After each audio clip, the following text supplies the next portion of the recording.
नमस्कार, मैं डॉक्टर राकेश पाठक। 5 राज्यों के चुनाव संपन्न हो चुके हैं।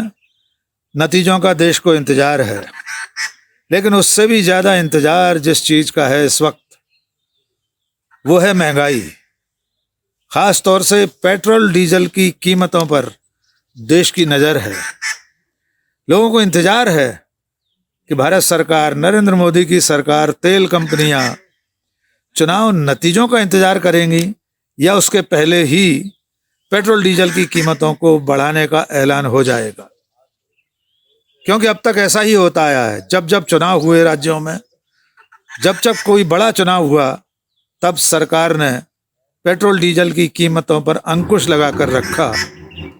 और जैसे ही चुनाव के नतीजे घोषित हुए, और कई बार तो मतदान के बाद भी पेट्रोल डीजल की कीमतें बढ़ने की घोषणा कर दी गई। खासतौर से ये इसलिए भी महत्वपूर्ण है कि देश में प्रधानमंत्री नरेंद्र मोदी की सरकार पिछले 7 साल से है, और सरकार का ये दावा है, नरेंद्र मोदी का ये दावा रहा है कि उनके आने से देश में खुशहाली व्याप्त है, कीमतों पर अंकुश लगा हुआ है। और एक बार तो वे पेट्रोल डीजल की कीमतों को कम होने के लिए, लोगों की आमदनी बढ़ने के लिए अपने नसीब को श्रेय दे चुके हैं। आगे इस पर बात करें, इससे पहले ये बेहतर होगा कि नरेंद्र मोदी का वो भाषण सुन लिया जाए जो दिल्ली विधानसभा चुनाव के वक्त उन्होंने दिया था। वे बड़े गर्व से ये बता रहे थे कि लोग कहते हैं कि मोदी नसीब वाला है, उसके नसीब से पेट्रोल डीजल की कीमतें कम हो रही हैं। मोदी के नसीब से लोगों की जेब में, यानी आपकी जेब में कुछ पैसा जा रहा है। तो कम नसीब को चुनेंगे कि नसीब वाले को चुनेंगे? आइए पहले सुन लेते हैं नरेंद्र मोदी ने क्या कहा था। मुझे बताइए, पेट्रोल के दाम कम हुए कि नहीं हुए? ऐसे नहीं, पूरी ताकत से बताइए, पेट्रोल के दाम कम हुए कि नहीं हुए? डीजल के दाम कम हुए कि नहीं हुए? आपके जेब में थोड़ा बहुत पैसा बचने लगा कि नहीं बचने लगा? आपका फायदा हुआ कि नहीं हुआ? अब हमारे विरोधी लोग कहते हैं कि ये तो मोदी नसीब वाला है, इसलिए हुआ है। अब मुझे बताइए, आपको नसीब वाला चाहिए कि कम नसीब चाहिए? चलो भाई, मान लिया नसीब वाला है, लेकिन रुपया तो आपकी जेब में बचा ना।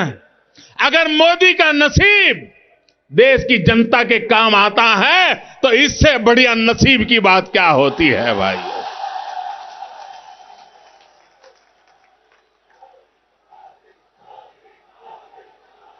ये देश का दुर्भाग्य रहा।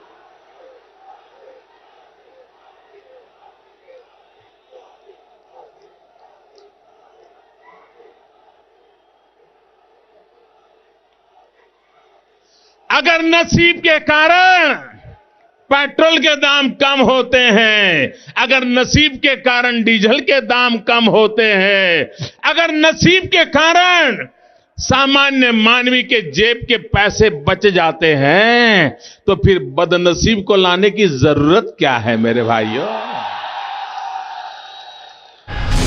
वैसे मोदी जी के इस दावे को भी अब लंबा समय हो चुका है। तब से अब तक कितनी बार पेट्रोल डीजल की कीमतों में बढ़ोतरी हुई है, इसकी गिनती करना भी अब संभव नहीं है। पिछले साल 2021 में सिर्फ जुलाई माह तक 32 बार, यानी जनवरी से लेकर जुलाई तक 32 बार पेट्रोल डीजल की कीमतों में बढ़ोतरी हुई थी। और उसके बाद कुछ राज्यों के चुनाव के समय, बंगाल इत्यादि के चुनाव के समय, पेट्रोल डीजल की कीमतें बढ़ने से रोक दी गई थी। और अभी हाल ही में जब उत्तर प्रदेश, उत्तराखंड, पंजाब, गोवा, मणिपुर के चुनाव चल रहे थे, तब इस पूरे चुनाव के अभियान के दौरान तेल कंपनियों ने कीमतें नहीं बढ़ाई। यद्यपि सरकार यह दावा करती है कि पेट्रोलियम पदार्थों की कीमतों को बढ़ाने घटाने का काम तेल कंपनियों का है, उसमें सरकार का कोई लेना देना नहीं है।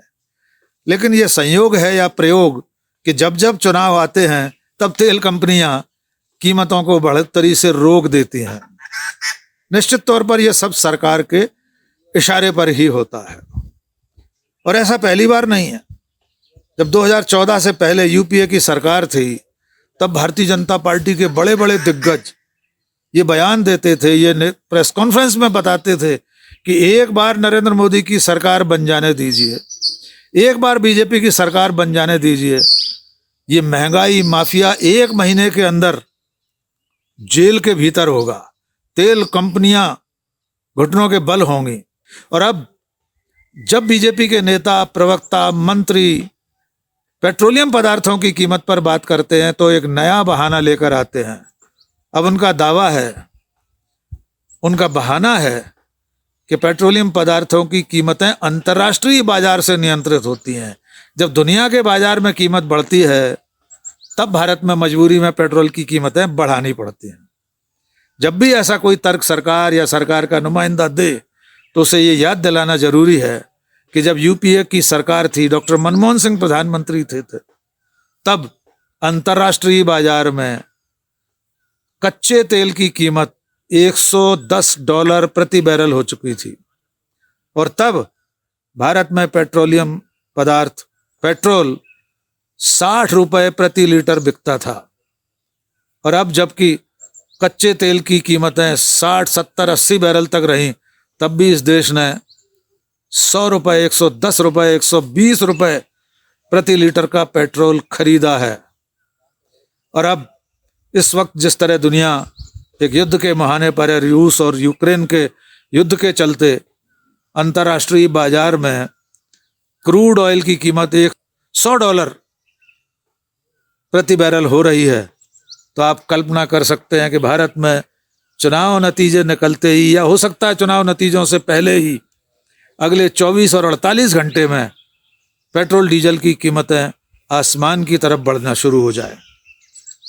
कुछ महीनों पहले जिस तरह से 100 रुपए का डीजल और 120 रुपए, 119 रुपए का प्रति लीटर पेट्रोल बिका करता था, वही हाल एक बार फिर से हो जाए। और आप जानते हैं, पेट्रोल डीजल की कीमतें बढ़ने से सिर्फ पेट्रोल डीजल की महंगाई की ही मार नहीं पड़ती, बल्कि जीवन की जितनी आवश्यक वस्तुएं हैं, जितने खाद्यान्न हैं, तेल है और जो जरूरी सामान है, सबकी कीमतें बढ़ती हैं। क्योंकि पेट्रोल डीजल की कीमत बढ़ने से ट्रांसपोर्टेशन का खर्च बढ़ता है। तो आने वाले दिनों में दाल, तिलहन, तेल, शक्कर, हर चीज की कीमतें बढ़ने वाली हैं। और नसीब वाले प्रधानमंत्री नरेंद्र मोदी न जाने कहाँ चले गए हैं। और अकेले नरेंद्र मोदी ही क्यों, बाबा रामदेव, कारोबारी बाबा रामदेव, वे चुनाव से पहले यानी 2014 से पहले दावा करते थे, प्रेस कॉन्फ्रेंस करके कहा करते थे कि एक बार नरेंद्र मोदी की सरकार बन जाने दीजिए, काला धन विदेश से वापस आएगा और 30 रुपए लीटर पेट्रोल भारत में बिकेगा। बाबा रामदेव 30 रुपए का पेट्रोल दिलवाने वाले थे, लेकिन न काला धन वापस आया और न पेट्रोल 30 रुपए लीटर का हुआ। और अब बाबा इस सवाल के जवाब में क्या कहते हैं, वह भी सुन लीजिए।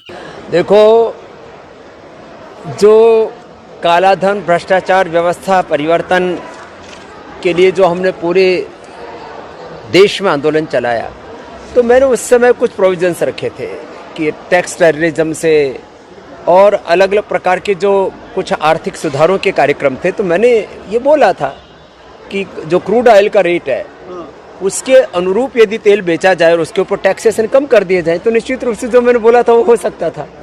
अब सरकार ने जिस तरह से पूरी अर्थव्यवस्था को संजोया हुआ है, अब उनको राष्ट्रहित के सामाजिक कार्यों को भी जारी रखना है, अलग अलग आर्थिक चुनौतियां हैं, सरकार को सरकार भी चलानी है, तो उसके लिए उनको जो टैक्स है वो उसको नहीं हटा पा रहे हैं। तो कभी न कभी तो ये सपना साकार होगा, ऐसी अपेक्षा है।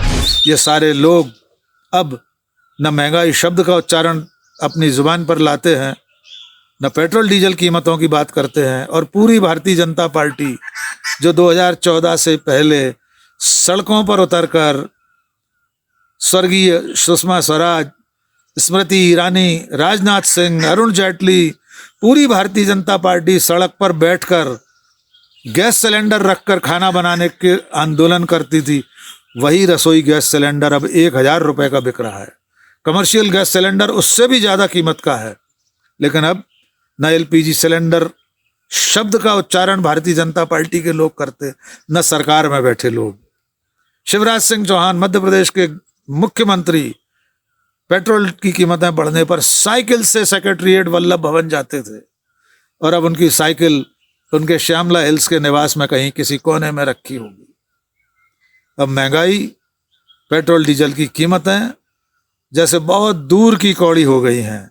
नसीब वाले प्रधानमंत्री को कोई ढूंढ कर लाए और उनसे पूछे कि अब आपके नसीब से ये कीमतें बढ़ रही हैं, तो आपके ही नसीब से कीमतें कम कब होंगी। और चुनाव नतीजे 10 मार्च को आएंगे। हम नहीं जानते कि उसके पहले या उसके बाद पेट्रोल डीजल किस कीमत पर आपको और हमें खरीदना है। कांग्रेस के नेता राहुल गांधी का ट्वीट भी अंतिम चरण के मतदान से पहले ही आ चुका है कि आप अपने अपने वाहनों का पेट्रोल टैंक फुल करा लीजिए, क्योंकि मोदी सरकार का सस्ते पेट्रोल का ऑफर अब खत्म होने जा रहा है। यानी राहुल गांधी भी कटाक्ष कर रहे हैं कि चुनाव नतीजे निकलते ही पेट्रोल डीजल की कीमतें बढ़ने वाली हैं। लेकिन आखिर आप कितना पेट्रोल डीजल भरवा कर रखेंगे अपनी अपनी गाड़ियों में? तो इंतजार कीजिए। नसीब वाले नरेंद्र मोदी जब तक हम और आपको नहीं मिल जाते, तब तक बढ़ी हुई कीमतों पर पेट्रोल भराने के लिए तैयार रहिए, क्योंकि नेताओं के वादे और दावे किस तरह के होते हैं, उन पर एतबार करना चाहिए या नहीं करना चाहिए, यह आपको तय करना है। मिर्जा गालिब के एक शेर के साथ अपनी बात खत्म करूंगा। तेरे वादे पे जिए हम तो ये जान झूठ जाना, तेरे वादे पे जिए हम तो ये जान झूठ जाना, कि खुशी से मर न जाते अगर एतबार होता। सचमुच नरेंद्र मोदी के वादों पर एतबार होता तो हमारा आप खुशी से मर जाते। आज बस इतना ही। बहुत बहुत शुक्रिया। जय हिंद।